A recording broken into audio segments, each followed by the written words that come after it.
কখনো পরোটাওয়ালা, কখনো চাওয়ালা, কখনো টোটোওয়ালা, কখনো রান্নার লোক টোক এসে এখানে চিৎকার করছে আমি সেলিব্রিটি, সুন্দরবনে এই সুন্দরবনে বাঘ দেখলাম। কিছু মানুষ ফুড ব্লগের নামে সুন্দরবনটাকে একটা পিকনিক স্পট করে দিয়েছে। তারা এসে শুধু পাতে কি মাছ পড়লো, মাছের সাইজ কত বড়, এইসব নিয়েই মেতে থাকে। যাদের কাছে সুন্দরবন মানে হচ্ছে লুচি তরকারি খাওয়া, ইলিশ মাছ খাওয়া, শুধু খাওয়া। তো ওই 3 দিন 2 রাত্রির ওই মানে সুন্দরবন ট্যুরের সঙ্গে এই সুন্দরবন ট্যুর কিন্তু আকাশ পাতাল তফাৎ হবে। সুন্দরবন যে একটা ন্যাশনাল ফরেস্ট, সুন্দরবন যে ওয়ার্ল্ডের সব থেকে বড় ম্যানগ্রোভ ফরেস্ট এবং ইউনেস্কো ওয়ার্ল্ড হেরিটেজ সাইট, এটা আমি কোথাও শুনতে পাই না। মনে মনে এক প্রকার প্রতিজ্ঞাবদ্ধ হয়েছিলাম, সুন্দরবন আর কোনোদিনই না। প্রমোশনের যে প্রলোভন পাইনি এ কথাও স্বীকার করতে পারি না, কিন্তু কি প্রমোট করব? চব্য চর্বিত চর্বণ, বাঘের দেখা পেলাম, এইসব মিথ্যে ভাষণ, নাকি নামমাত্র খরচে সুন্দরবন, এইসব মিছে প্রলোভন, সব ভেবেই নিজেকে দূরে রেখেছিলাম। কিন্তু প্রিয় মানুষটার একটা কথা মনকে ভীষণভাবে নাড়া দিল। একজন ট্র্যাভেল ব্লগার হিসেবে সমাজ, পর্যটন, প্রকৃতি কিংবা পরিবেশকে সুস্থ বার্তা দেওয়ার দায়বদ্ধতা আদৌ কি তোমার উপরে বর্তায় না মিস্টার কৌশিক পাল? তাহলে বাকিদের সঙ্গে তোমার পার্থক্য কোন জায়গায়? কথাটা লেগেছিল সেন্টিমেন্টে, তাই কমিটমেন্ট করেই ফেললাম, হয়েই যাক সুন্দরবন 2025। ছেড়ে এলাম বাড়ি, ধরে নিলাম রেলগাড়ি। প্রকৃতি হোক কিংবা প্রাক্তন, আজও মনে মনে তার কেয়ার করি। স্টেশনে পৌঁছে টোটো ভাড়া দিতে গিয়ে দেখি পার্সে অল্প টাকা রয়েছে, বাকিটা লুট হয়েছে যখন ঘুমের মধ্যে ছিলাম। 60-70 টাকা পড়ে আছে, তার মধ্যে তো 40 টাকা টোটো ভাড়ায় দিলাম। তো যাই হোক, স্টেশনের পাশে এটিএমে এলাম, এখান থেকে টাকা পয়সা তুললাম। কে যে কখন পার্স থেকে টাকা বের করে নেয় বোঝা মুশকিল। কম বয়সে মন চুরি আর বুড়ো বয়সে অর্থ, সবটাই যেন এক সূত্রেই বাঁধা। আমাদের ট্রেন ছেড়ে দিয়েছে কাশিমবাজার স্টেশন। তবে এই কাশিমবাজার থেকে বহরমপুরের মাঝে আমাদের বিষ্ণুপুর কালীবাড়ি, আর এখানে মেলা হয় প্রতি বছর পৌষ মাসে। চারিদিকে এত গাছপালা, দোকানপাট, মেলার ভালো মতো দেখা যায় না। আগে যখন এখানে সিঙ্গেল লাইন ছিল না, তখন চারিদিক ফাঁকা ছিল, তখন মেলাটা খুব ভালো মতো দেখা যেত। এই ট্রেনটা হচ্ছে এমন একটা লালগোলা প্যাসেঞ্জার যেটাতে রিজার্ভেশন লাগে না, রিজার্ভেশন হয়ও না। সিট কিন্তু কনফার্ম পাবেনই পাবেন। কাশিমবাজার থেকে উঠলে ভালো সিট পাওয়া যায়, বহরমপুরে উঠলে চাপ বেড়ে যায় একটু। আর ট্রেনটা শিয়ালদায় পৌঁছা খুব ভালো টাইমে। ইনফ্যাক্ট ট্রেনটা দমদমেও স্টপেজ রয়েছে। ঘন্টা পাঁচেকের ট্রেন জার্নি যেমনটা আগে ছিল, আজও তেমনটাই আছে। সময় কেটে যায়, বেলা ফুরিয়ে রাত হয়, আর পাশ দিয়ে কত রেলগাড়ি পার হয়ে যায়। দমদম পেরিয়ে আসার পর অনুভব হলো, জানুয়ারির প্রথম সপ্তাহে ঠান্ডা ভালোই প্রভাব বিস্তার করেছে এই জনবহুল নগরীতে। আর এই ঠান্ডা কিংবা গরম, তাপমাত্রার ক্রমপরিবর্তন পরিবেশের সঙ্গে সঙ্গে ছাপ ফেলে আমাদের চেহারায়। বাইরের ধুলো বালি পলিউশনে আমাদের ফেস স্কিন হয়ে যায় রাফ, আর একই সঙ্গে পিম্পলের সমস্যা তো রয়েছে। এছাড়াও ছেলেদের স্কিন টাইট হয়, সেই কারণে ধুলো বেশি জমে। ঠিক এই জন্যই আমি ইউজ করছি মুস্তাকের ওসিয়ান ফেস ওয়াশ। এই ফেস ওয়াশের বেনিফিট, এতে রয়েছে নিয়াসিনামাইড এবং লিকোরাইসের এক্সট্র্যাক্ট, যা আমাদের স্কিনকে ব্রাইট করার সঙ্গে সঙ্গেই ইনস্ট্যান্ট গ্লো এনে দেয়। রয়েছে স্যালিসিলিক অ্যাসিড, যা পিম্পলস কম করতে সাহায্য করে এবং নতুন পিম্পলস হওয়া রোধ করে। রয়েছে অ্যালান্টোইন, যা স্কিনের এন্ডস মার্ককে রিমুভ করে। এই ফেস ওয়াশ ইউজ করার আগে 2 হাতে ভালো করে রাফ করে তারপরে ফেসে অ্যাপ্লাই করতে হবে। এই ফেস ওয়াশ ইউজ করার পরে আমাদের যে স্কিন, সেটা কিন্তু দারুণ গ্লো করে। আর এই ফেস ওয়াশে কোনো হার্মফুল কেমিক্যালও নেই, আর সেই সঙ্গে এই ফেস ওয়াশে রয়েছে দুর্দান্ত একটা ফ্রেগনেন্স। মুস্তাকের এই ফেস ওয়াশ আপনারা অ্যামাজন কিংবা ফ্লিপকার্ট থেকে পারচেস করতে পারেন। সেখানে কিন্তু এর 4.5 লাখের উপর রিভিউ রয়েছে, এবং অফার যদি এই প্রোডাক্ট আপনারা পারচেস করেন সেক্ষেত্রে কিন্তু এটার দাম 125 টাকা পর্যন্ত হতে পারে। এই ফেস ওয়াশের লিঙ্ক দেওয়া থাকলো আমার ভিডিও ডিসক্রিপশন বক্সে, চাইলে কিন্তু আপনারা সেই লিঙ্ক থেকে পারচেস করতে পারেন। ডাউন লালগোলা প্যাসেঞ্জার শিয়ালদা পৌঁছে যখন তার যাত্রার সমাপ্তি ঘোষণা করলো, তখন সময় ঘড়ি বলছে রাত 8:28। শিয়ালদা স্টেশনে রাত্রিবাসের তাগিদে বুক করেছিলাম IRCTC রিটায়ারিং রুম। 12 ঘন্টার জন্য এই ফ্যামিলি ক্যাটাগরি রুম বুকিংয়ের খরচ 1700 টাকা। তবে আমার কথায় অর্থিট। আমি এর আগে শিয়ালদা স্টেশনে থেকেছি, কখনো থেকেছি ডরমেটারিতে, কখনো থেকেছি বাংকার বেডে, বাট এটা হচ্ছে ফ্যামিলি রুম। এটা আমি ফার্স্ট টাইম বুকিং করেছি। এটার বুকিং প্রায় পাওয়া যায় না বললেই চলে। তো ঢুকে না আমি ধাঁধা লেগে গেলো চোখে, যে এরকম একটা রুম এখানে আছে এত সুন্দর। 12 ঘন্টার জন্য বুক করেছি, আজকে রাত্রি 8টা থেকে আগামীকাল সকাল 8টা পর্যন্ত। বাট রুম এরই দুর্ধর্ষ, মানে যাকে বলে ধামাল। এখানে 2 জনের বেড, ওদিকে 1 জনের, মানে 4 বেডরুম যাকে বলে, ওই জন্যই নাম দিয়েছে ফ্যামিলি রুম। এসি আছে, ফ্যান আছে, টিভি আছে, বিশাল বড়, বিশাল। আর ইন্টেরিয়র দুর্ধর্ষ। থাকার সঙ্গে সঙ্গে হয়ে গিয়েছিল আহারের জোগাড়। সুমিত এসেছিল দেখা করতে, সঙ্গে এনেছিল ওই দাদা বৌদির না বিরিয়ানি নয়, ফ্রাইড রাইস, মটন কষা আর অনেকটা স্যালাড, যেটা দিয়ে হয়েই যায় নৈশ ভোজটা লাজবাব। তারপর ডিসইনফেক্ট্যান্ট স্প্রে করে নিশ্চিন্তে চলে গেলাম ঘুমের দেশে। রাতে ভূত আসলেও ছাড় পোকা আসবে না, এটা গ্যারেন্টি। পরের দিন ঠিক সকাল 8টায় চেক আউট করে চলে এলাম শিয়ালদা স্টেশনের বাইরে। চা আর বিস্কুট পর্বটা ওখানেই সেরে নিলাম। তারপর চলে এলাম ভিড় কাটিয়ে শিয়ালদা স্টেশনের দক্ষিণ শাখায়। অপেক্ষা 8:28 শিয়ালদা ক্যানিং লোকালের। অপেক্ষা শেষে দেখলাম ট্রেনটা দিয়েছে শিয়ালদা স্টেশনের 17 নম্বর প্ল্যাটফর্মে। বাকিদের সঙ্গে পা মিলিয়ে চলে এলাম সেই প্ল্যাটফর্মে। টিকিট আগে কেটে রেখেছিলাম। শিয়ালদা স্টেশনের 17 নম্বর প্ল্যাটফর্ম, এখান থেকে ছাড়বে হচ্ছে 8:28 ক্যানিং লোকাল। ভিড় হবে আর ট্রেনও ঢুকছে, তবে জায়গা একটা পেয়েই যাব। পৃথিবীতে এই একটা জিনিস যেটা মানুষের কাছে ট্রেনে ওঠার আগে সব থেকে বেশি কাঙ্ক্ষিত হয়, এবং ট্রেন থেকে নেমে যাওয়ার পর মানুষ যেটার দিকে ঘুরেও দেখে না, সেটা হচ্ছে ট্রেনে জানলার ধারে একটা মনমতো সিট।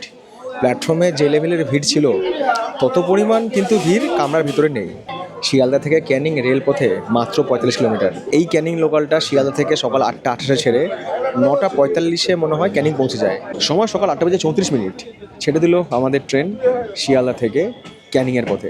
সকাল 9:10 ক্যানিং লোকাল পার করলো দক্ষিণ 24 পরগনার সোনারপুর জংশন।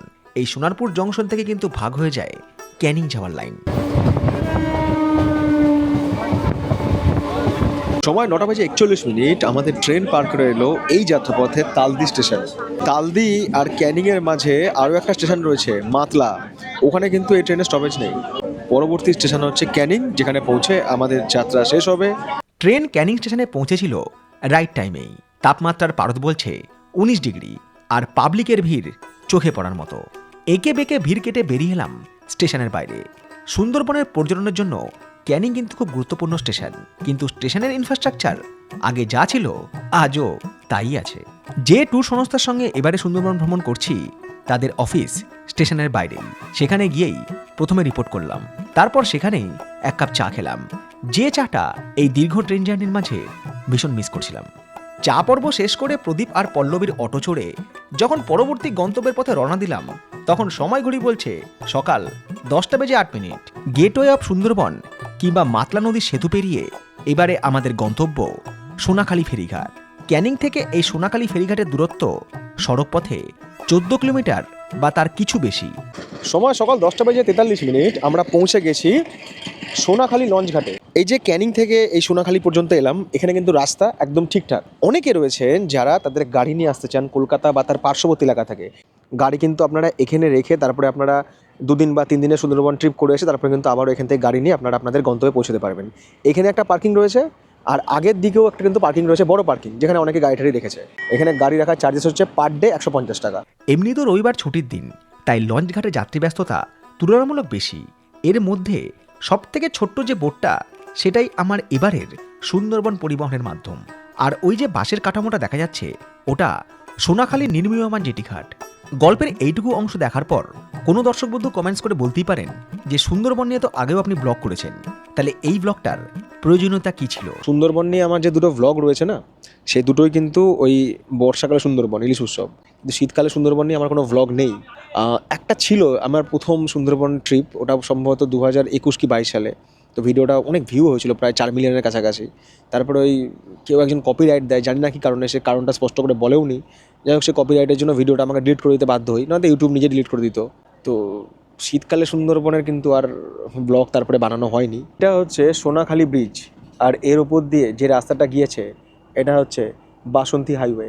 এক কাপ কফি খেতে খেতে মনে একটা প্রশ্ন এলো, সুন্দরবন ভ্রমণ আমাদের শীতকালে করা উচিত না বর্ষাকালে? তো বর্ষাকালের থেকেও শীতকালে সুন্দরবন আমার দৃষ্টিভঙ্গিতে একটু বেশি ভালো, কারণ শীতকাল আবহাওয়া পরিষ্কার, শুধু কুয়াশাটুকু যদি বাদ দিই আমি, তাহলেও কিন্তু আবহাওয়া পরিষ্কার, ঝড় বৃষ্টির সম্ভাবনা নেই, নদীপথে কোনো টেনশন নাই, খুব যে গরম লাগবে তাও নয়, যেটা বর্ষার সময় বা অন্যান্য সময় লাগে।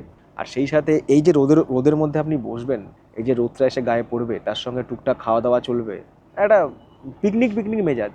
এই জন্যই সুন্দরবন আর কি পিকনিক স্পট হয়ে গেছে। বোট কিছুটা পথ পাড়ি দেওয়ার পর শুরু হলো ব্রেকফাস্ট পর্ব। লুচি, আলুর দম, তার সঙ্গে মিষ্টি, তার সঙ্গে মোয়া। যেটাকে আমি লুচি ভেবে ভুল করছিলাম, এটা অ্যাকচুয়াল লুচি নয়, এটা ডালপুরি টাইপ। টেস্ট ঠিকঠাকই আছে। তবে আমার রিকোয়েস্টে আরও দুটো অতিরিক্ত আইটেম ছিল, শশা আর গাজর। ভূগোল নদী এই জায়গাতে এসে অনেকটাই চওড়া, আর এখানে আপনাদের সঙ্গে দুটো জায়গার পরিচয় করে দিই।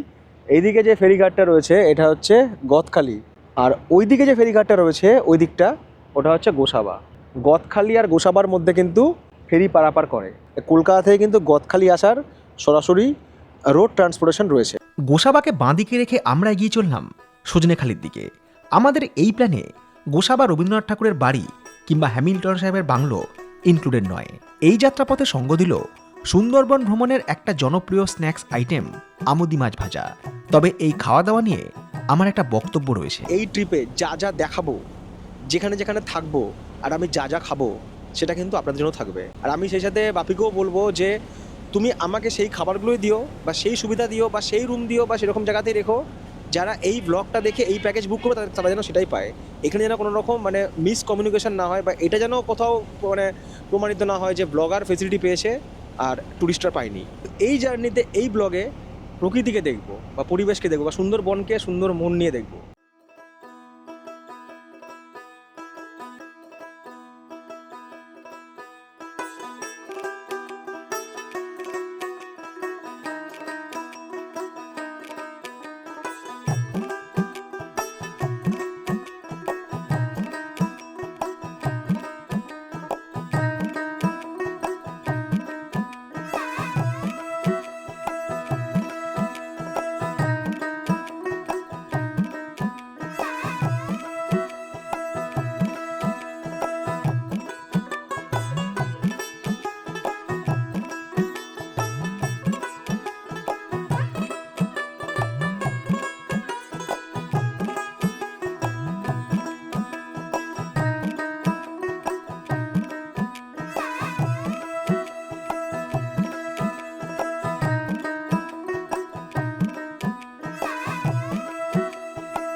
বেশ কিছুটা পথ চলে আসার পর শুরু হলো জঙ্গল। নদীর দুই পাশ থেকে উধাও হলো বাড়িঘর কিংবা সুন্দরবনের জনজীবন। চলার পথে আমরা এই মুহূর্তে পৌঁছে গেছি নদীপথ বেয়ে বেয়ে বিদ্যা নদীতে। এই বিদ্যা নদী থেকে যে রাস্তাটায় বাঁদিকে গিয়েছে, মানে যেদিকে আমরা যাচ্ছি, এইদিকে হচ্ছে পাখিরালয়। সুন্দরবনের জঙ্গল এখান থেকে শুরু, কারণ এই চত্বরে কিন্তু আর কোনো বাড়িঘরের দেখা আমরা পাবো না। সুন্দরবন যারা বেড়াতে আসেন তাদের মধ্যে প্রায় 99% পর্যটক বাঘের দেখা পান না। পশ্চিমবঙ্গ থেকে প্রত্যেক বছর লাখো লাখো মানুষ সুন্দরবন বেড়াতে আসে বুকে এই ইচ্ছা নিয়ে যে সুন্দরবন গেলে যদি বাঘের দেখা পাই। ঘন্টার পর ঘন্টা, মিনিটের পর মিনিট মানুষ মোবাইল ক্যামেরা হাতে তাক করে থাকে জঙ্গলের দিকে, এই বোধহয় দেখা পাবো রয়্যাল বেঙ্গল টাইগারের। কিন্তু মানুষ তার দেখা পায় না। এমন কোনো কিছু উপায় আছে যে সুন্দরবনে আসলে বাঘের দেখা পাবোই, এমনই কোনো ট্রিপ হয়? তো এই ট্যুরটা হচ্ছে অ্যাকচুয়াল মানে বোরিং লাগবে অনেকের হয়তো, যে ঘন্টার পর ঘন্টা বসে আছে যে যেরকম দেখছো। এটা হচ্ছে 4 রাত্রি, মানে মিনিমাম 4 দিন 5 রাত্রির প্রোগ্রাম করতে হবে। বাঘ দেখা যাবে? বাঘ দেখা যেতে পারে না, আমরা তো সবাই গ্যারান্টি তো দিতে পারি না, তবে চান্স থাকে। চার্জ থাকে। আমরা সেইভাবেই মানে জঙ্গলে সারাক্ষণ থাকলে যেরকম হয় এটা কি যখন তখন হয় ট্রিপটা? না, এটা অ্যাকচুয়ালি আমরা যে ডেটগুলো করে থাকি, আমরা মডার্ন ডেট করে থাকি, সেই সব ডেটগুলোতেই আমরা আসতে পারি। কতজন হতে হবে ওটাতে? ওগুলো মিনিমাম 5-6 জনের বেশি আমরা অ্যালাউ করি না। আচ্ছা। হ্যাঁ, কারণ বেশি ক্রাউড হয়ে গেলে তখন মুশকিল। হ্যাঁ। এই ট্যুরটাকে এদের ভাষায় বলে ওয়াইল্ড লাইফ ফটোগ্রাফি ট্যুর। তবে এই ট্যুরটা খরচ সাপেক্ষ। কত হতে পারে তার একটা ধারণা আপনাদেরকে দিচ্ছি। 3 রাত্রি 4 দিন 5 জনের যদি প্রোগ্রাম হয়, তাহলে তার প্যাকেজ শুরু হবে 25,000 টাকা থেকে পার পার্সন। 25,000 টাকা খরচ করে যখন মানুষ আসছে এবং এরকম একটা প্রোগ্রাম হচ্ছে, সেক্ষেত্রে কিন্তু ওয়াইল্ড অ্যানিমালের দেখা মিলবে। বাঘের দেখা পাওয়ার চান্স সব থেকে বেশি থাকে, এবং সেটা নির্দিষ্ট ডেটও হয়, শুক্লপক্ষ কৃষ্ণপক্ষ এরকম টাইমে কিন্তু আসলে বাঘের দেখা পায়। আমি এরকম কোনো ট্রিপ কখনো করিনি, আমি তো ওয়াইল্ড লাইফ ফটোগ্রাফার নই। আর আমার মনে হচ্ছে এই জায়গাটা এসে এগুলো বড্ড বোরিং আমার কাছে, কারণ 5 দিন নষ্ট আমি করতে পারবো না। বাঘ এর দেখা যদি কোনোদিন পেয়ে যায় কোথাও, ঠিক আছে। যদি আমি ওয়াইল্ড লাইফ ফটোগ্রাফার হতাম তাহলে কিন্তু আমার কাছে ওই ছবির দাম লাখ টাকা। এই যে নদীপথ চলে গিয়েছে বা চ্যানেলটা চলে গিয়েছে, এটা যাচ্ছে হচ্ছে সুধর্ণখালী দৌবাকির দিকে, আর আমরা যাও পাখিরালয় হচ্ছে এদিকে। এখানে নদী বিরাট চওড়া। সময়বেলা 1:52 আমরা এই মুহূর্তে পৌঁছে গিয়েছি সজনেখালিতে। এই দিকে দেখা যাচ্ছে Sajnekhali watch tower wildlife sanctuary, আর উল্টো দিকটায় রয়েছে পাখিরালয়। সজনেখালি ওয়াচ টাওয়ার কিংবা ওয়াইল্ড লাইফ স্যাঞ্চুয়ারি এই ট্রিপের মধ্যে ইনক্লুডেড। যদিও ওই জায়গায় আগে বহুবার গেছি বলে এবারের প্রোগ্রামে ওটাকে স্কিপ করলাম, এবং সেই সুযোগে সেরে নিলাম প্রথম দিনের মধ্যাহ্নভোজন। খাওয়া দাওয়ার আয়োজনে যা রয়েছে, কাঁচা লঙ্কা রয়েছে, শসা পেঁয়াজ রয়েছে, লেবু রয়েছে, বেগুনি রয়েছে। এরা বলে মুড়ি ঘন্টা, আমার মনে হচ্ছে মাছের মাথা দিয়ে মুগের ডাল। এদিকে রয়েছে কাতলা মাছ, এদিকে রয়েছে 2 পিস বাগদা, চাটনি রয়েছে আর পাঁপড় রয়েছে। যা খাবার আমার জন্য এখানে বরাদ্দ রয়েছে সেই খাবার কিন্তু যারা আপনারা এই প্যাকেজে আসছেন বা এই ট্রিপটায় আসছেন আপনার জন্য একই থাকবে, আলাদা কিছু থাকবে না। এইরকম সাইজের এক পিস কাতলা মাছ, কাতলা মাছের ঝোল ঝরে ঝরে পড়ছে। বাগদা তো আমি খাই না, কিন্তু আপনাদের জন্য আমাকে খেয়ে একটা বাগদা রিভিউ দিতে হবে। বাগদা আমি কেন খাই না তা জানি না, কিন্তু যদি আপনারা খান ভালো লাগবে যারা বাগদা খায়, মানে জিনিসটা বেশ কচকচে। খাওয়া দাওয়া পর্বের মাঝেই আমরা প্রবেশ করেছি বিদ্যা নদী থেকে দুর্গা দোয়ানি নদীতে। এদিকে যে নদী এটা হচ্ছে দুর্গাদোয়ানি নদী থেকে একটা চ্যানেল ঢুকে গেছে জঙ্গলের দিকে। এই জায়গাটাকে বলা হচ্ছে পাখির জঙ্গল। পাখির জঙ্গল এই জন্যই বলা হয় কারণ শীতকালে কিন্তু প্রচুর পরিযায়ী পাখির দেখা মেলে এখানে। আর এই জঙ্গলে চারিদিক থেকে না পাখির আওয়াজ আসছে সব। যখন এই বোটগুলো মূল নদী ছেড়ে বা কোনো বড় চ্যানেল ছেড়ে ছোট খাঁড়িতে ঢোকে না, দুদিকে জঙ্গল ঘন হয়ে আসে, তখনই বুকের মধ্যে না একটা ছমছম শুরু হয়। বারবার চোখ যায় এদিকে ওদিকে এদিকে ওদিকে, এই বাজুতে কিছু দেখা পাওয়া যায়। হয়তো একটা বাঘ নদীর পথ কেটে বা চ্যানেল কেটে এপার থেকে ওপারে যাচ্ছে। তবে এই পাখির জঙ্গলে তেমন কোনো অভিজ্ঞতা আমাদের হয়নি, কোনো পরিযায়ী পাখিরও দেখা মেলেনি। যা হয়েছিল, জলা জঙ্গলের মধ্যে আমাদের বোট ঘোরাতে গিয়ে অনেকক্ষণ আটকে ছিল।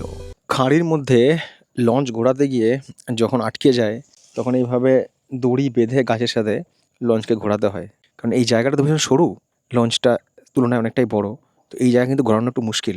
আর ভাটা কারণে যখন জল কমে আসছে, যদি জল একদমই কমে যায় তখন আর প্রপেলার ঘুরবে না, তো অপেক্ষা করতে হবে কখন আবার জোয়ার আসবে তার জন্য। পাখির জঙ্গলে না জানি কত সময় কেটেছিল অপেক্ষায়। অপেক্ষা শেষে যখন আবার পাখিরালয়ে ফিরে এলাম তখন সূর্য অস্তা চলে। সারাদিন জলে ঘোরার পর অবশেষে ডাঙার সন্ধান পেলাম। আমি তো ঘুমিয়ে গেছিলাম, তারপর দেখলাম একটা সময় বোট থামলো, ডাকাডাকি করে সবাই উঠুন কৌশিকদা। কোথায়? পাখিরালয়। এখানেই রিসর্ট রয়েছে, এখানে রাত্রিবাস হবে, মানে আজ এবং আগামীকাল দুদিন রাত্রিবাস এখানেই হবে। একদিকে গ্রাম, তারই মাঝখানে নদীর ধারে এরকম একটা রিসর্ট, আর এখানে ছোট ছোট কটেজ আছে। এর আগে আমার সুন্দরবন ব্লগে যে ক্যাটাগরি রুম দেখিয়েছি এগুলো সেই অর্থে লাক্সারিয়াস নয়। এসি নেই, তবে গিজার রয়েছে, আর রুমের বিছানা যা সাইজ তাতে দুজনের জন্য ঠিকঠাকই রয়েছে। বাথরুম পরিষ্কার পরিচ্ছন্ন। তবে লাক্সারিয়া শব্দটাকে বাদ দিলে যদি প্রাকৃতিক সৌন্দর্যের কথা বলি তাহলে এই বাজেটে এই ক্যাটাগরির রুম অর্থিট। ঘণ্টাখানেকের জন্য ক্যামেরার কারসাজি বন্ধ করে বিছানায় শরীরটা এলিয়ে দিয়ে চলে গেলাম ঘুমের দেশে। ঘুমটা ভাঙল সন্ধ্যের কিছু পরে। দেখি রুমে এসে দিয়ে গিয়েছে ইভিনিং স্ন্যাক্স, যাতে ছিল 1 কাপ গরম গরম কফি আর চিকেন পকোড়া। রাত 9:45 নাগাদ বাইরের টেবিলে নৈশভোজের আয়োজন। এই ট্রিপের ট্যুরিস্ট বলতে আমি একাই, আর বোটের লোকজন মিলিয়ে ওই জনা 6 মতো, তাই বেশি রাত জাগার কোনো মানেই হয় না। ভাত রয়েছে, শসা রয়েছে, পেঁয়াজ রয়েছে, লঙ্কা রয়েছে, এটা কি ডাল? ডালও রয়েছে, আর আলু ভাজা রয়েছে। 2 পিস মাংস, না বেশি না, ঝোল কম, ব্যাস ব্যাস। মাংসটা ভালো সেদ্ধ হয়েছে। মাংস শুধু ভালো সেদ্ধই নয়, সে রাতে মাংসের টেস্টও হয়েছিল অসাধারণ। 2 পিসের জায়গায় 4 পিস খেয়ে ফেলেছি। অল্প মাংস দিতে বলেছি, এত মাংস দিয়ে বসে আছে। এইসব টুকরো টুকরো অভিজ্ঞতাকে সঙ্গী করে শেষ হলো সুন্দরবনে আমার প্রথম দিন এবং প্রথম রাত। সুন্দরবনে দ্বিতীয় দিনের সকালটা শুরু হলো মাটির ভাঁড়ে 1 কাপ গরম গরম চা দিয়ে। তবে আশেপাশের পরিবেশ দেখে যা বুঝলাম, বেলা বাড়লেও কাটেনি কুয়াশার ঘোর, আর দৃশ্যমানতা প্রায় নেই বললেই চলে। সুন্দরবন ভ্রমণে আজ দ্বিতীয় দিনের সকাল। সময় ঘড়ি বলছে সকাল 7:45। সাজ ধাজকে বেরিয়ে পড়েছি। কিছুটা পর হেঁটে যেতে হবে, তারপরে লঞ্চে উঠতে হবে। আজকে সকালে তাড়াতাড়ি বেরোনোর কারণটাই হচ্ছে আজকে আমাদের জার্নিটা অনেকক্ষণ সময়ের, আমাদের অনেক দূর যেতে হবে এবং ফিরতে হবে, তার জন্য এই সকালে বেরিয়ে পড়া। এই যে ভাঙা ঘরটরের সমস্ত আর কি ধ্বংসাবশেষ। আমাদের যে রিসর্টটা, এই রিসর্টটা আগে এই পর্যন্ত ছিল, তো নদী আস্তে আস্তে এগিয়ে এসে রিসর্টের কিছুটা অংশ ভেঙে নিয়ে চলে গেছে। এবং এই যে রিসর্টটা আমাদের রয়েছে বা আশেপাশে যেমন সমস্ত গ্রাম টাম রয়েছে, এগুলো হয়তো আজ থেকে 5 বছর পরে থাকবে কিনা বলা মুশকিল। তো নদীর ধারে যারা থাকেন তারা জানেন যে নদীতে কিন্তু শুধু জোয়ার ভাটাই নয়, ভাঙা গড়ার খেলাও চলতে থাকে। তো ভাঙা আর গড়াকে সাথে নিয়েই শুরু হচ্ছে আমাদের দ্বিতীয় দিনের সুন্দরবনের গল্প। রিসর্ট থেকে কিছুটা পথ পায়ে হেঁটে পৌঁছে যাওয়া যায় সুন্দরবনের পাখিরালয়ে। সুন্দরবনের পাখিরালয় এমনই একটা জায়গা যেখানে রয়েছে অনেক হোটেল এবং রিসর্ট, সেই সঙ্গে জমজমাট বাজার। যে সমস্ত টুরিস্টরা সুন্দরবন বেড়াতে আসেন তাদের অধিকাংশ রাত্রিবাস করেন এই পাখিরালয়ে। এই ঘাটটার নাম হচ্ছে পাখিরালয়ের টাইগার ঘাট। সুন্দরবন যারা বেড়াতে আসে, ধরে নিন 85% লোক পাখিরালয়ে থাকে, তাই তো 85% লোক হবে। তো তার জন্য কিন্তু এই ঘাটটা অনেক জমজমাট, এবং এখানে কিন্তু বোট সবচেয়ে বেশি, রিসর্ট দোকানপাটও সব থেকে বেশি। মানে এই সকালে এত কুয়াশার মধ্যে মানুষের সেই লেভেলের ভিড়। তোগুলো বোটের মধ্যে সব থেকে ছোট্ট বোট হচ্ছে আমাদের, কিন্তু যাবো আজকে আমরা অনেক লংয়ে।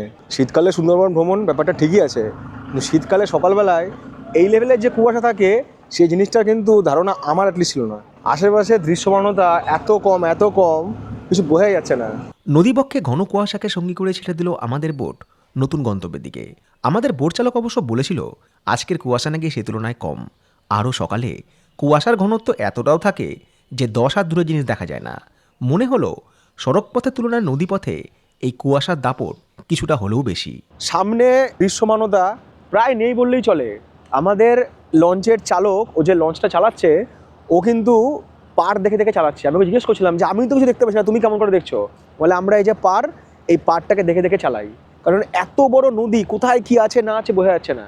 এই যে কুয়াশা, তার মধ্যে দিয়ে এই যে বনভূমি, সেই কুয়াশায় যে বনভূমি ঘিরে আছে না, একটা অন্যরকম রোমাঞ্চ।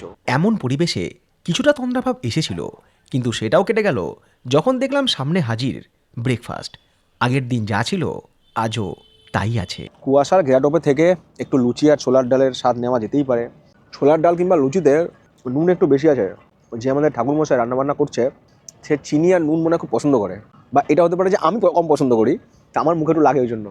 কুয়াশার ভাব কিছুটা কেটে আসতেই আমাদের বোট চালকের অভিজ্ঞ দৃষ্টিতে ধরা পড়ল নদীর পাড়ে বিশ্রামরত একখানা কুমির।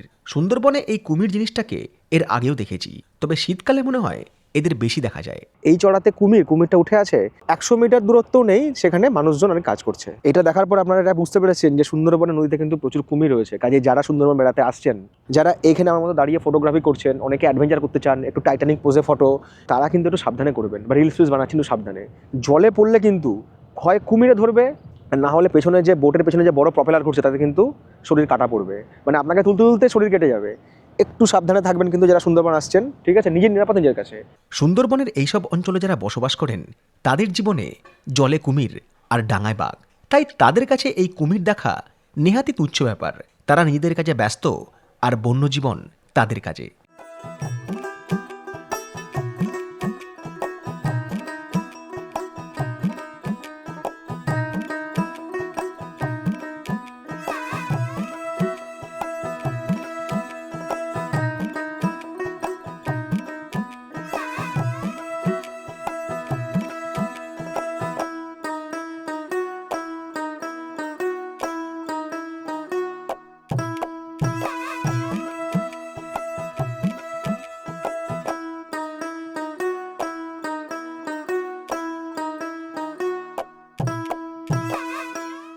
টুকরো টুকরো অভিজ্ঞতাকে সাথে নিয়ে এগিয়ে চলেছি।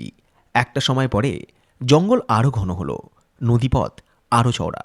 বোট চালকের মুখে শুনলাম এই জঙ্গলের নাম মরিচঝাঁপি। সময় ঘড়ি বলছে বেলা 12:40। আমরা এই মুহূর্তে চলে এসেছি যে নদীর ধারে। এটা হচ্ছে বাগনা বিট, আর ওই যে জঙ্গলটা আমরা পার করে এলাম ওটা হচ্ছে মরিচঝাঁপির জঙ্গল। তো এই জায়গা থেকে আমাদের গাইড সাহেব উঠবে, আর আমিও একটু সুযোগ বুঝে আর কি নেমে গেছি। ওই সামনে একটা কাকা মাছ ধরছে, নদীর চর এমনিতে ভাটা চলছে, জুতো ফুতো সব কাদায় গেঁথে যাচ্ছে। তো খুব ইচ্ছে হলো দেখার যে কাকা কি মাছ ধরছে, একটু দেখে আসি। আলটিমেট এগুলো নিয়ে তো সুন্দরবন, এগুলো তো সুন্দরবনের জীবন। কাকাকে বলেছি যে এবার আপনার মাছ ধরা পড়বেই, চিংড়ি মাছ একটা দূরে হলেও উঠবে, না উঠলে ভাই প্রেস্টিজের ইস্যু হয়ে যাবে। এরে বড় চিংড়ি তো, চিংড়ি কামড় দেয়। এই দেখুন এই হচ্ছে চিংড়ি। কত ওঠে মাছ মোটামুটি? আপনার কতটা উঠেছে? 2 কেজি হয়ে যায় মোটামুটি। একটা আইডিয়া পেলাম। কাকার জীবিকায় ব্যস্ত, আমি আমার জীবিকায়। চলুন, আমাদের গাইড সাহেব চলে এসছে, আর বোটে উঠতে হবে। এমনিতেই আমরা লেট হয়ে গেছি। জ্যোতিষী বলেছে যেহেতু আমার রাহুর দশা চলছে, সেহেতু একটু পরিষ্কার পরিচ্ছন্ন জিনিসপত্র পরতে। তা আমি দেখুন পরেছি আজকে সাদা রঙের আর কি ফুল ওভার, তারপরে প্যান্টটাও পরেছি সাদা রঙের, যে বিছানায় বসে আছি সাদা। এখন আমি একটু পরিষ্কার পরিচ্ছন্ন থাকছি, যেহেতু টাইম খারাপ। এমনকি যে কাপে চা দিয়েছে, কাপটাও সাদা। কাপের চা পড়েছে এরকম প্যান্টে দিয়ে, প্যান্ট এরকম দাগ হয়ে গেছে। দক্ষিণ চব্বিশ পরগনার গোসাবা ব্লকের লোকাল আইল্যান্ড কুমিরমারি, তার অপোজিটে মরিচঝাঁপি জঙ্গল। কুমিরমারি গ্রাম থেকে আমাদের গন্তব্য বুড়ির ডাবরির দিকে। আমাদের গাইড সাধনবাবু এই যাত্রাপথে শোনাচ্ছিলেন মরিচঝাঁপি জঙ্গলের ইতিহাস। 70-এর দশকে কিভাবে প্রতিবেশী দেশ থেকে আগত উদ্বাস্তুরা এই এলাকায় বসবাস শুরু করে এবং পরবর্তী সময়ে তাদের উচ্ছেদ করা হয়, ইত্যাদি ইত্যাদি, যার অনেক অংশে জড়িয়ে রয়েছে রাজনীতি। তাই এই পর্বে সেই সব ইতিহাস তুলে আমাদের গল্পকে দীর্ঘায়িত করব না। যদি আমারই মতো আপনারা আগামীতে এই পথে আসেন, তাহলে যাত্রাপথের অবসরে শুনে নিয়েন মরিচঝাঁপি জঙ্গলের ইতিহাস। বড় নদী থেকে আমরা আবারও প্রবেশ করেছি একটা খালে, আর সময় হচ্ছে এখন বেলা 1:50। এই জঙ্গলটার নাম হচ্ছে আরবেসি জঙ্গল। আর এই যে খাল পথ ধরে আমরা চলেছি, এটা হচ্ছে বুড়ির ডাবরি খাল। আমি শুরুতে বলছিলাম না বুড়ির ঢাবড়ি, কথাটা ঢাবড়ি নয়, কথাটা হচ্ছে বুড়ির ডাবরি খাল। সমস্ত গাছের পাতাগুলো যে দুরকম কালার দেখতে পাচ্ছেন, ওই যে সাদা হয়ে গেছে যেগুলো, সেই পর্যন্ত জল ওঠে এখানে। বুড়ির ডাবরি সাইডে টুরিস্ট প্রায় নেই বললেই চলে। সারাদিনে 3 থেকে 4টে বোটের হয়তো পারমিশন হয়। তার কারণই হচ্ছে দূরত্ব। এদিকটা বড় নির্জন, জনমানব তো দূরের কথা, ফোনের কোনো রকম নেটওয়ার্কই থাকে না। এই পথে পরিচিত হয়েছিলাম সেই সব গাছের সঙ্গে যেগুলো সুন্দরবনকে সমৃদ্ধ করেছে। এই হচ্ছে কেওড়া গাছ, আর এখান থেকে শুরু হচ্ছে গর্জন গাছের জঙ্গল। আর গর্জন গাছের বিশেষত্বই হচ্ছে এর তলাতে সব ঠেসমূল। আর এই ঠেসমূলগুলো এতটাই ঘন যে কোনো হরিণ টরিণ বা শুয়োরকে যদি বাঘে তাড়া করে, তখন ওরা এই ঠেসমূলে এসে না লুকিয়ে যায়, কারণ ঠেসমূলের ভেতরে বাঘ আর ঢুকতে পারে না। ও এই ছোট ছোট হলুদ হলুদ পাতা, এগুলো সমস্ত গরান গরান গাছ। আর উঁচু মাথা যেগুলো বড় বড়, সেগুলো সব হচ্ছে গেঁয়ো। গেঁয়ো গাছের ফাইবারটা নরম, কিন্তু গরানের ফাইবার অত্যন্ত অত্যন্ত শক্ত। সুন্দরবনের বায়োডাইভার্সিটি রক্ষায় এই গাছগুলোর ভূমিকা অপরিসীম।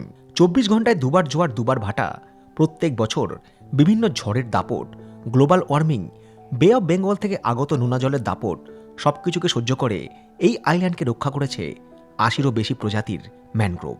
এই যাত্রাপথে পরিচিত হয়েছিলাম খলসি গাছের সাথে, যে গাছের ফুলের মধুর জন্য সুন্দরবন বিখ্যাত। পরিচিত হয়েছিলাম সুন্দরবনের গোলপাতা কিংবা হেতাল বনের সঙ্গে। বাঘের দেখা পাওয়া যাক চাই না পাওয়া যাক, টাইমে টাইমে খাবারের দেখা পাওয়া যায়, যেটা আমরা অনেকেই চাই।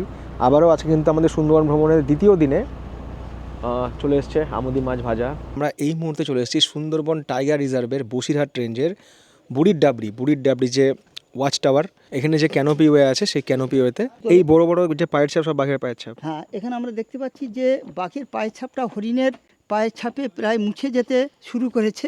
বাঘের পায়ের আঙুল চিহ্ন এইখানে দেখা যাচ্ছে। ওই যে ফিডলার ক্রাবগুলো দেখতে পাচ্ছেন না, এইসব জায়গা দেখা যাচ্ছে। যে জায়গাটা দিয়ে আমরা হাঁটছি, এই জায়গাটা কিন্তু একটা ডিফারেন্ট জায়গা, মানে এরকম জায়গা কিন্তু সুন্দরবনে আর কোথাও আমি দেখিনি কখনো। না, দেখা যায় না। এরকম সিমেন্টের স্ল্যাব করা রয়েছে, স্ল্যাব করা, এটা ন্যাচারালের সাথে ফিট করে এই রাস্তাগুলো করা হয়েছে। এই যে তলাতে দেখতে পাচ্ছি এত রকমের যে খাদ, প্রত্যেকটা খাদে কিন্তু ফিডলার ক্রাব, ট্রি ক্রাব, তারপরে কাঁকড়া বিছা প্রচুর পানে বিছিয়ে আছে। এবং গেঁয়ো গাছের রুটগুলো একেবারে সাপের মতো, একদম স্নেক রুট। এই যে ছাপটা রয়েছে বাঘের পায়ের, এটা আপনার কতক্ষণ আগের মনে হয়? মানে আজকের কি এটা না? না, এইটা হচ্ছে 2 দিন হয়ে গেছে। 2 দিন হয়ে গেছে। জোয়ারের জল পলি জমে এইটা মুছে যাওয়ার উপক্রম হচ্ছে। 2 দিন আগেও বাঘ এখানে এসেছিল, এদিক থেকেও পায়ের ছাপ মুছে গেছে। বুড়ির ডাবরি ওয়াচ টাওয়ারে ওঠার পর আমাদের চোখের ক্যামেরায় খুব সহজেই ধরা পড়ে সুন্দরবনের জঙ্গলের ঘনত্ব। একদিক দিয়ে বয়ে গিয়েছে রায়মঙ্গল নদী, নদীর ওপারে রয়েছে বাংলাদেশের সুন্দরবন। এই জায়গাটায় যে মিষ্টি জলের পুকুরটা করা আছে, তার মানে এখানে 24 ঘন্টার মধ্যে, বিশেষ করে সকালবেলা কিংবা সন্ধ্যাবেলায়, বাঘ বা বুনো শুয়োর বা হরিণ কিন্তু জল খেতেই আসে। এবং এখানে বাঘ শিকারও করতে পারে, শিকারও করে। এই যে টাওয়ারটার তলায় যে সিঁড়িটা আছে না, ওখানে বাঘ লুকিয়ে থাকে। এখানে তো চারিদিকে বাঘের অসংখ্য পায়ের ছাপ। যখন এখানে হরিণ শুয়োর আসে, তখন ভিতরতে ছুটে এসে অ্যাটাক করে। এবং এখানে ক্যামেরাও লাগানো আছে, মানে ওদের অ্যাক্টিভিটি ধরার জন্য। সুন্দরবনে বাঘ দেখা যায় না, এটা ভুল। মানে জায়গা আছে, সেই জায়গা গেলে বাঘ দেখা যায়, কিন্তু সেখানে টুরিস্টদেরকে তো অ্যালাউ করে না, বা সেরকম কোনো সিস্টেমও নেই যেখানে আমি থেকে যাব। যতক্ষণ আমরা বুড়ির ডাবরি ভিজিট করতে ব্যস্ত ছিলাম, সেই সময়ের মধ্যেই আমাদের লঞ্চের স্টাফরা দড়ির ছিপ ব্যবহার করে নদী থেকে ধরে ফেলেছে বেশ কয়েকটা টাটকা মাছ। বুড়ির ডাবরি অভিযান শেষ করে আবারও ফিরে চলার পালা। বেলা অনেকটাই হয়েছে, অতএব সেরে নিলাম সুন্দরবন ট্রিপে আমাদের দ্বিতীয় দিনের মধ্যাহ্নভোজন। বেগুন ভাজা রয়েছে, লঙ্কা রয়েছে, লেবু রয়েছে, শশা রয়েছে, পাবদা মাছ রয়েছে, ডাল রয়েছে, আর ভেটকি মাছ রয়েছে। এর সঙ্গে আরও 2টো খাবার অ্যাড হবে, সেটা হচ্ছে ওই পাঁপড় ভাজা আর হচ্ছে চাটনি। পাবদা মাছ বেশ ভালো, কিন্তু ঝাল রয়েছে, ঝোলে ঝাল। এই রয়েছে ভেটকি মাছ। জমিয়ে খাওয়া দাওয়ার পর্ব শেষ, সেই সাথে মধ্যপ্রদেশকে বৃদ্ধি করে এবার কাজ হচ্ছে রেস্ট। চারিদিকে জোয়ারের জল, কানায় কানায় পরিপূর্ণ এই খাল।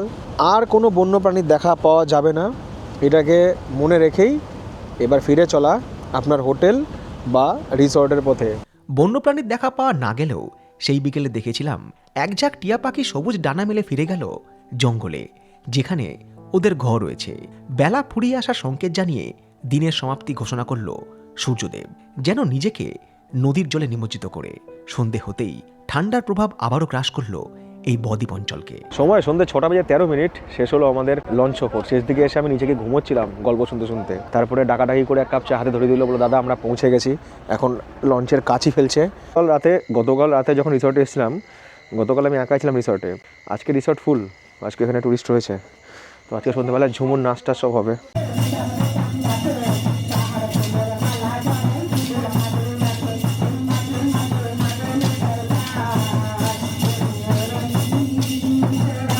সেদিনের সন্ধ্যায় সুন্দরবনের লোকনৃত্য কিংবা লোকগানে জমে উঠেছিল এই রিসর্টের পরিবেশ। আগত পর্যটকরা মন কিংবা দৃষ্টি দিয়ে এগুলি হয়তো উপভোগ করছিলেন। আমি নিজেকে ব্যস্ত রেখেছিলাম বিছানায় কিছু ব্যক্তিগত কাজে।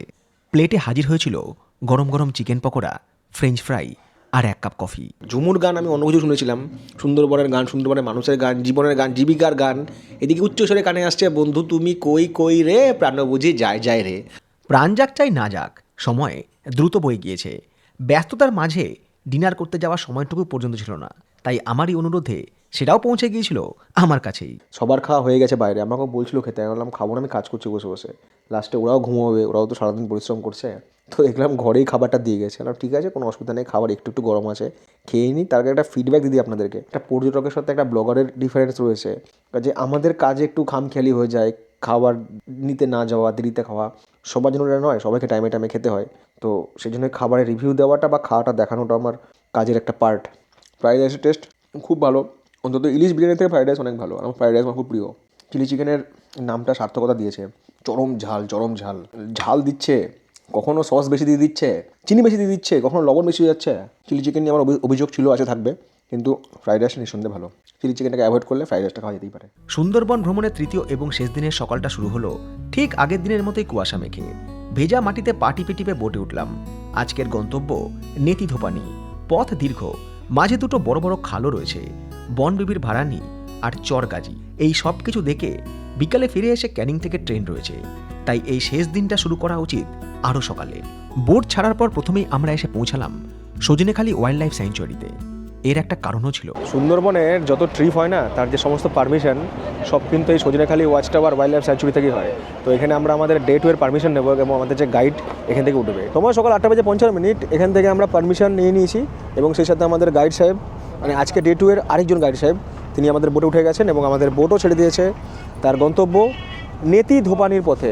সুন্দরবন যারা বেড়াতে আসে তাদের অনেকেরই হয়তো জানা নেই যে এই জঙ্গল সাফারি কখন শুরু হয়, কখনই বা শেষ হয়। সুন্দরবনের যে ট্রিপ হয় না, সেক্ষেত্রে একটা টাইমিং রয়েছে। আপনারা যে ট্যুরিজমের সাথে আসছেন সেটা তো তাদের উপর ডিপেন্ড করে যে তারা কখন শুরু করবে, কারণ যেহেতু আপনার বোটে আরও অনেকে থাকবে। নর্মালি যে টাইমিং সেটা হচ্ছে সকাল 7টা থেকে বিকাল 4টে পর্যন্ত, মানে 7টার সময় কিন্তু আপনার ট্রিপ আপনি শুরু করতে পারবেন।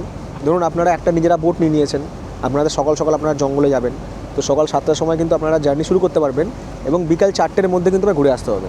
মানে যখন 4টে বেজে যাবে তখন যেন আপনারা এইদিকে ঘুরে আসেন। ফিরতে ফিরতে হয়তো আপনাদের সন্ধ্যা 6টা বা 7টা বেজেই গেল, কিন্তু 4টের পরে কিন্তু ওই দিকে আর যাওয়া যাবে না। যারা ফটোগ্রাফি টিমে আসে ওদের যে পারমিশন সেটা হচ্ছে সূর্যোদয় থেকে সূর্যাস্ত। সূর্য উঠবে, একদম সূর্য ওঠার সঙ্গে সঙ্গে বেরিয়ে যাবে এবং সূর্যাস্তের পরে ওরা ব্যাক করে চলে আসবে। রাতে কিন্তু জঙ্গল সাফারির কোনো গল্প সুন্দরবনে নেই। এখন ভাটার সময় বাঁদিকের জঙ্গলে ক্যামেরা ফোকাস করতেই নজরে এলো অদূরের জঙ্গলের মধ্যে যে নেট, তাতে আটকে রয়েছে প্রচুর প্লাস্টিকের প্যাকেট কিংবা ওয়েস্ট। এইভাবেই দূষিত হয় হচ্ছে পরিবেশ, যেখানে যায় হচ্ছে অধিক পরিমাণে ট্যুরিস্ট। এটা নতুন কিছু নয়, এটা দক্ষিণবঙ্গ হোক কিংবা উত্তরবঙ্গ সব জায়গাতে কমন। আপনাদের একটা জিনিস করণীয়, সেটা হচ্ছে যে মানে আমরা সবাই যদি নিজেদেরকে চেঞ্জ করি তাহলে কিন্তু পরিবেশটা অটোমেটিক চেঞ্জ হবে। আপনারা যখন বোটে খাওয়া দাওয়া করছেন, আপনাদের যে ওয়েস্টগুলো রয়েছে না, সেগুলো কিন্তু আপনারা ফেলবেন হচ্ছে এখানে যে ওয়েস্টবিন, সেখানে এরকম ওয়েস্টবিন রয়েছে, ওদের বড় ওয়েস্টবিনও থাকে, সেখানে কিন্তু আপনারা ফেলবেন। দেখুন লেখা আছে ডাস্টবিন, ওখানে ফেলবেন। ফেলে দেওয়া খাবার, প্লাস্টিকের প্যাকেট কিংবা জলে ভেসে থাকা নানা রকম ব্যবহারী সামগ্রীকে খাবার হিসেবে বেছে নিয়েছে জঙ্গলের বাঁদর। আপাত দৃষ্টিতে এই দৃশ্য মজার, কিন্তু বাস্তবে একটা সাংঘাতিক বিবর্তন। এই যে নদীর ওই পাশে সব খাবার দাবার সব জমা হচ্ছে, বাঁদরগুলো কি করছে, ওরা আস্তে আস্তে আমাদের যে খাবার দাবার সেগুলো খেতে অভ্যস্ত হয়ে যাচ্ছে। মানে ওরা কিন্তু ওদের যে জঙ্গলের জীবনযাপন বা ওদের যে খাবার, সেই জায়গা থেকে বেরিয়ে এসে অন্যরকম খাবারে অভ্যস্ত হয়ে যাচ্ছে। এটা কিন্তু প্রাণীগুলোর পক্ষে খুব ক্ষতিকর। পশুকুল আস্তে আস্তে আমাদের মানুষের খাবার যখন খাবে না, তখন ওদের যে খাবার, ওদের যে ন্যাচারালিজম, সেটা আস্তে আস্তে হারিয়ে যাবে। আর পর্যটন দপ্তর হোক কিংবা পরিবেশ বিভাগে যারা রয়েছেন, তাদের এই ব্যাপারটা একটু সিনসিয়ার হওয়া উচিত। এই নদীতে কেন নোংরা থাকবে, আর ওদের ওই প্রাণীরা কেন মানুষের খাবার খুঁটে খুঁটে খাবে? তৃতীয় কিংবা শেষ দিনের সকালেও যখন টুরিস্টরা লঞ্চে করে জঙ্গলে যান, তখনও তাদের মনে এই আশা থাকে, আজকে বাঘের দেখা পাবো কি। সুন্দরবনে আসলে বাঘ দেখা যায়, কিন্তু ওটা ডিপেন্ড করে হচ্ছে জায়গার ওপরে, আর ভাগ্যের ওপরে, আর সময়ের ওপরে। জায়গা, ভাগ্য, সময়, তিনটে জিনিস কিন্তু মিলতে হবে। দেখুন গতকাল সুন্দরবনখালিতে সাইটিং হয়েছে, প্রতিদিনই কেউ না কেউ ওখানে বাঘ দেখতে পায়, কিন্তু কোন দিকে দেখতে পাবে, কোন বোট দেখতে পাবে তার কোনো কিন্তু ঠিক নেই, কিন্তু কেউ না কেউ সুন্দরবনে বাঘ দেখতেই পায়। এই যে চড়া পড়ে গেছে নদীর ধারে, এই চড়াতে সবুজ ঘাস জন্মিয়েছে, এই ঘাসগুলো খাবার জন্য আসে হচ্ছে হরিণ, আর বাঘ আশেপাশে আর কি বসে থাকে উৎপেতে থাকে সেই হরিণকে ধরার জন্য। এরকমও হয়েছে হয়তো হরিণ এসে ঘাস খাচ্ছে, একটা কুমির চুপচাপ উঠে গিয়ে তাকে ধরে নিল। এরকম দৃশ্য কিন্তু সুন্দরবনে দেখা যায়। আর বাঘের না এক একটা এরিয়া আছে, একটা বাঘ মোটামুটি 5 কিলোমিটার রেঞ্জ জুড়ে থাকে, তো সেই বাঘের নামও আছে। তো সেই জায়গা দিয়ে যাওয়ার সময় একই বাঘের দেখা কিন্তু অনেকে বারবার পায়। এরা মোটামুটি যারা ট্যুর ফুর করায় তারা জানে যে কোন জায়গাটায় কোন বাঘের দেখা পাওয়া গেলেও যেতে পারে। এদিকে রয়েছে সুদর্ণখালি ওয়াচ টাওয়ার, আর সেই সঙ্গে মিষ্টি জলের পুকুর। যারা আমার এই ট্রিপটা করছেন তাদের কিন্তু মানে তাদের ট্রিপের আইটেনারিতে কিন্তু এটাও রয়েছে, বাট আমি আপাতত এটাকে স্কিপ করে দিচ্ছি। এইরকম জায়গা দিয়ে যাওয়ার সময় না সব সময় চোখ থাকে হচ্ছে ওইদিকে। এই মনে হয় সে জঙ্গল থেকে বেরোলো, বেরিয়ে নদীর চড়াতে একটু হাওয়া খেতে এলো। তবে নদীপথের এই দীর্ঘ অভিযান আমাদের হতাশ করেনি। জঙ্গলের মধ্যে হরিণ, নদীর পাড়ে শুয়ে থাকা বিরাট সাইজের কুমির কিংবা বেশ কিছু পাখিরও দেখা পেয়েছিলাম এই যাত্রাপথে। সুন্দরবন বেড়াতে আসলে সাথে একটা বাইনোকুলার আনা উচিত। আমাদের গাইড সাহেবের কাছে বাইনোকুলার রয়েছে, তো বলছে যে ওই ধারে একটা কুমির রয়েছে, রাইট সাইডের ল্যান্ডের ধারে একদম। আমরা কিন্তু খালি চোখে দেখতে পাচ্ছি না। জুম করছো? আমি জুমে দেখাচ্ছি আপনাদেরকে, ওই যে কুমিরটা ওখানে, সমস্ত বোটগুলো কীভাবে আসছে, ওরাও কিন্তু দেখতে পেয়েছে কুমিরটাকে। জঙ্গল অভিযানের মাঝেই খাদ্য অভিযান শুরু সুন্দরবনে। আজকে আমাদের 3য় দিনের ব্রেকফাস্ট, এটাই লাস্ট, এরপরে লাঞ্চ দিয়ে আর কি বিদায় হবে। এবার আমরা সুদর্ণখালি নদী থেকে প্রবেশ করবো হচ্ছে বনবিবির ভাড়ানিতে। এই বনবিবির ভাড়ানি এই যে চ্যানেলটা, এটা এই সুদর্ণখালি আর সুন্দরখালি এই দু নদী কানেক্ট করেছে। চারিদিকে এত গর্ত না নদীর ধারে, এত কিছু ছাপ, কোনটা যে কাঁকড়ার গর্ত আর কোনটা যে বাঘের পায়ের ছাপ, কোনটা যে কিসের পায়ের ছাপ বোঝা মুশকিল। এই পথ ধরে যাওয়ার সময় তীক্ষ্ণ দৃষ্টি, সেই সঙ্গে ক্যামেরার ফোকাস রেখেছিলাম জঙ্গলের দুই দিকেই, কিন্তু দুই একটা পাখি ছাড়া আর কোনো কিছু চোখে পড়েনি। এই পথে যাওয়ার সময় দুদিকে সতর্ক দৃষ্টি ছিল, দু একটা পাখি ছাড়া আর কোনো কিছু চোখে পড়েনি, কিন্তু সাসপেন্স ছিল হচ্ছে চরমে, যদি কিছু দেখা পাওয়া গেলে যেতে পারে। নদীপথে আমরা আরও একবার একটা জাংশন পয়েন্টে এসে উপস্থিত হয়েছি। এখানেও দুটো নদীপথ দুদিকে যাচ্ছে। আমার ডান দিকের যে নদীটা, এই দিকটা হচ্ছে পীরখালি দিকে যাচ্ছে। একদিকে পীরখালি নদী, আরেকদিকে দাহারানি খালকে রেখে আমরা এগিয়ে চললাম নেতি দোপানির দিকে। সুন্দরবন ভ্রমণের সময় এরকম অনেক খাল দেখা যাবে যেখানে মৎস্যজীবীরা প্রবেশ করতে পারলেও ট্যুরিস্টদের প্রবেশের কোনো অনুমতি নেই। আমরা আবারও একটা বড় নদীতে এসে পড়লাম, এটা হচ্ছে খোনাখালী নদী। দূর দূর পর্যন্ত জল আর জল। খোনাখালী নদীপথ ধরে যাওয়ার সময় একটা ঘটনা ঘটল, যার কারণে আমাদের এই যাওয়া কিঞ্চিত সময়ের জন্য স্তব্ধ হলো। নদীপথে যাচ্ছিলাম, হঠাৎ করে দেখলাম বেশ কয়েকটা বোট এখানে এসে দাঁড়িয়েছে। এবার তো চিৎকার করে বলা যায় না, এ ভাই কি দেখতাছোস, কি দেখছিস। আমরা আস্তে আস্তে বোটগুলোর দিকে নিয়ে এলাম। আমাদের গাইড সাহেব, আর এটা হচ্ছে হিতালবন, হিতালবনে তো বাঘ থাকেই, বাঘ থাকার চান্স বেশি থাকে। তো আমাদের গাইড সাহেব আর কি বাইনোকুলার দিয়ে দেখলো, কি আছে ভাই, বন বেড়াল। মুঝে জঙ্গলি বিল্লিয়া বহুত পছন্দ হ্যায়। এর আগে আমরা পার করে এলাম বনবিবির ভরানি। এবার যে খালটায় প্রবেশ করছি এটা হচ্ছে চোরাগাজী খাল। চড়াগাজী খালে একটা কুমিরের বাচ্চা ছাড়া আর কোনো কিছুই চোখে ধরা দেয়নি। বেলা 1:45 নাগাদ আমরা এসে পৌঁছালাম আমাদের আজকের গন্তব্য নেতি ধোপানিতে। সময় বেলা 1:40। দীর্ঘ জলপথ পাড়ি দেওয়ার পর আমরা এসে পৌঁছালাম সুন্দরবনের নেতি ধোপানি বিটে। আশেপাশে কোনো ট্যুরিস্ট, কোনো লঞ্চ কিচ্ছু নেই, কোনো বোট, কোথাও কিচ্ছু নেই, শুধু আমরাই আছি। আর দূর দূর পর্যন্ত বিস্তারিত জলরাশি আর ঘন জঙ্গল। আসার সময় এক জায়গায় বাঘ দেখেছিলাম। বাঘ দেখার গল্পটা পরে বলছি, আগে নেতি ধোপানি বিটটা ঘুরে আসি। নেতি ধোপানিতে ওয়াচ টাওয়ার রয়েছে, আর সুন্দরবনের কোর এরিয়া শুরু এই নেতি ধোপানি থেকেই। এই ওয়াচ টাওয়ার থেকে কখন কখন টাইগার সাইটিং হয়েছে, অর্থাৎ কোন তারিখে কোন সময়, সবকিছুই নোট করা রয়েছে সুরক্ষা বলয়ের মধ্যে। শুধু জল কিংবা জঙ্গলই নয়, পৌরাণিক দিক থেকেও কিন্তু এই নেতি ধোপানি যথেষ্ট গুরুত্ব রাখে। প্রায় 400 বছরের পুরনো মনসা মন্দিরের ভগ্নাবশেষ ও পুরাতাত্ত্বিক নিদর্শন রয়েছে এই নেতি ধোপানিতে। ইউনেস্কো ওয়ার্ল্ড হেরিটেজ সাইট, তার এখানে একটা আর কি। সুন্দরবন যে ইউনেস্কো ওয়ার্ল্ড হেরিটেজ সাইটে তকমা পেয়েছে, তারও একটা স্ট্যাচু রয়েছে এই জায়গায়। সেখানে খোদাই করা রয়েছে এই জায়গার অক্ষাংশ এবং দ্রাঘিমাংশ। ওয়াচ টাওয়ারের অদূরে রয়েছে মিষ্টি জলের পুকুর। এখানে বাঘ, হ্যাঁ বাঘ এখানে প্রতিদিনই আসে সকালে কিংবা বিকালে তার তৃষ্ণা নিবারণ করতে। মনসামঙ্গলে বর্ণিত হয়েছে বেহুলা কলার ভেলায় চড়ে সাপের দংশনের মৃত স্বামী লক্ষিন্দরকে নিয়ে এই নদীপথেই স্বর্গে গিয়েছিলেন মহাদেবকে তুষ্ট করতে। ঠিক এই জায়গাতেই তার সঙ্গে সাক্ষাৎ হয়েছিল নেতি ধোপানির, যিনি ছিলেন বেহুলার স্বর্গে যাওয়ার পথপ্রদর্শক। এই মন্দির নাকি সেই সময়ের ইতিহাস বলে অনেক আগে এই সমস্ত জায়গা ছিল বৌদ্ধদের তন্ত্র সাধনার কেন্দ্রস্থল। এই ভগ্নপ্রাপ্ত স্থাপত্য নাকি তারই নিদর্শন। অনেকে বলে এটাকে যতবার সংস্কার করার চেষ্টা করা হয়েছে, দেখা গিয়েছে ততবারই ভেতরে বাঘ বসে রয়েছে। গাইড অবশ্য বলছিল এই রকম ভগ্নপ্রাপ্ত স্থাপত্য এই জঙ্গলে অনেক জায়গাতেই রয়েছে, তবে সেখানে গেলে আর হয়তো ফিরে আসা যায় না, কারণ জায়গাটা বিষাক্ত সাপের স্বর্গরাজ্য। বেলা ফুরিয়ে আসছে, এবারে আমরা ফেরার পথ ধরব, আর বাঘ দেখার অসম্পূর্ণ গল্পটা এবারে সম্পূর্ণ করব। তোমরা দেখতে পাচ্ছ, আমি কেন দেখতে পাচ্ছি না? ক্যামেরা তো এখানে ফোকাস একদম ক্লিয়ার। নীতিদোপানে যখন আসছিলাম তখন আমাদের বোটের দু একজন বাইনোকুলার চোখে লাগিয়ে এই জঙ্গলে একটা মাঝারি সাইজের বাঘকে শুয়ে থাকতে দেখে। তারপর যা হয়, বোটের শব্দ আর আমাদের উপস্থিতি টের পেয়ে বাঘ ধীরে ধীরে অদৃশ্য হয় আরও গভীর জঙ্গলে, যেখানে বাইনোকুলার বা আমার ক্যামেরা লেন্সে জুম পৌঁছাতে পারে না। আমরা ওই জায়গাতে অনেকক্ষণ অপেক্ষা করি, এটা ভেবে হয়তো বাঘ একটা চ্যানেল পার করবে, কিন্তু অপেক্ষা সেই অপেক্ষায় রয়ে যায়, আর দ্বিতীয়বারের জন্য বাঘকে আমরা দেখতে পাইনি। আরে জঙ্গল এখানে এত ঘন, এখানে তো ক্যামেরার পৌঁছাচ্ছে না, সূর্যের আলোই তো যাচ্ছে না, তো ক্যামেরার ফোকাস কি যাবে? আমরা এই জায়গাটায় দাঁড়াবো আমাদের ক্যামেরার ফোকাস সেট করে। যদি বাঘ পারাপার করে, যদি এই দিকেও আসে, তাহলে কিন্তু এই ক্যানেলটা পার করার চান্স সব থেকে বেশি। এদিকে হেতালের বনও রয়েছে সব। আর সুন্দরবনে যে কোনো চ্যানেল কিংবা খাঁড়িতে ঢোকার ক্ষেত্রে রেস্ট্রিকশন রয়েছে। সময়বেলা 3:18, আমরা ঝড়ের গতি নিয়ে চলেছি ঝড়খালির দিকে। তবে তার আগে ঝড়ের গতিতে খাওয়া দাওয়া শেষ করতে হবে। ভাত, তারপরে হচ্ছে ভেটকি মাছের পাতুরি, কুচি কুচি করে আলু ভাজা, লেবু, শশা কুচি, ওদিকে ডাল, এদিকে ভোলা মাছ। এই হচ্ছে আজকে আমাদের লাঞ্চ। আসে কেন জানি না ডাল ভাতটা বেশি ভালো লাগছে, ঠান্ডা হয়ে গেছে একটু, গরম গরম থাকলে বেশি ভালো লাগতো। এইরকম হচ্ছে ভোলা মাছের সাইজ, পুরো ঝোল জোরে জোরে পড়ছে, পড়ে গেল। এইরকম হচ্ছে ভেটকি মাছের পাতুরির সাইজ ম্যাটার করবে না, মাছটা কিন্তু ফ্রেশ রয়েছে। মানে বাঘ দেখতে না পেলেও খাওয়া দাওয়া পুষিয়ে যাবে। একটা ইনফরমেশন যাওয়ার আগে দিয়ে দিই, যেটা আপনাদের এতক্ষণ ধরে মনের মধ্যে প্রশ্ন ছিল, যে আমি যেই ট্রিপটা করলাম সুন্দরবন 2 রাত্রি 3 দিন, তাই তো, যা যা জায়গায় গেলাম, যেখানে ছিলাম, যা খেলাম, এটার জন্য প্যাকেজ হচ্ছে পার পার্সন 5,000 টাকা। 1 থেকে 3 হচ্ছে কোনো টাকা লাগবে না, বাচ্চাদের বয়স যদি 4 থেকে 7 হয় তাহলে হাফ লাগবে, এবং 7-এর ওপরে ফুল লাগবে। এই হচ্ছে এটার প্যাকেজ। যোগাযোগের নম্বর দিয়ে রাখলাম ডিসক্রিপশন বক্সে, প্রয়োজনে আপনারা যোগাযোগ করে নিতেই পারেন। বাট এবার আমি যোগাযোগ করবো হচ্ছে ঝড়খালি ঘাটের সাথে, নামতে হবে ফেরিঘাটের সাথে।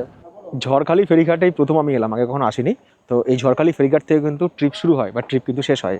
এখান থেকেও ক্যানিংয়ে যাওয়া যায়।